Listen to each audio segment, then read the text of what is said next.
Hi there, I'm Kayla. I work with Grow Appalachia.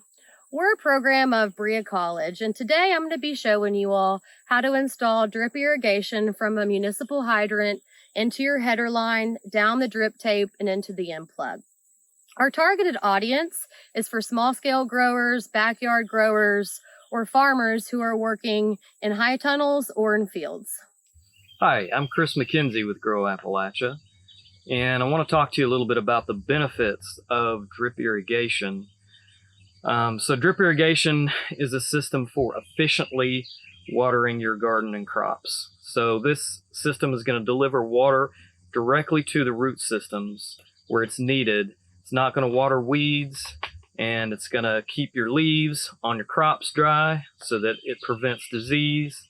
There's lots of benefits to drip irrigation, and so if you're really a serious gardener or a market farmer, it's going to be something that you want to consider. So drip irrigation in a high tunnel system is particularly critical because we don't have overhead rain, right? And so we're going to need something to water our plants and keep them healthy, be able to deliver water consistently and right to where the crops need it.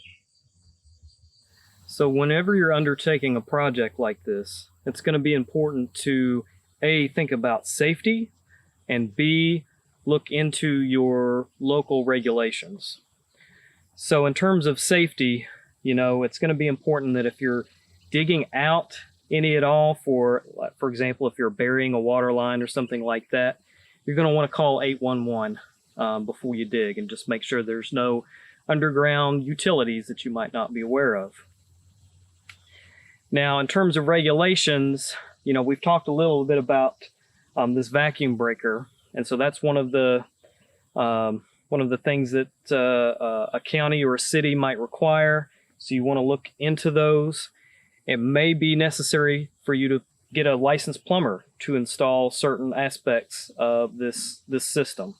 Also, we wanted to mention, the Natural Resources Conservation Service funds a lot of different irrigation type projects, and they're also going to have specific requirements for your system. So, for example, they might require a more robust filter than what we've shown today, and they're also going to require this vacuum breaker. So just be sure to look up all the rules and regulations, and also keep safety in mind as you do this project.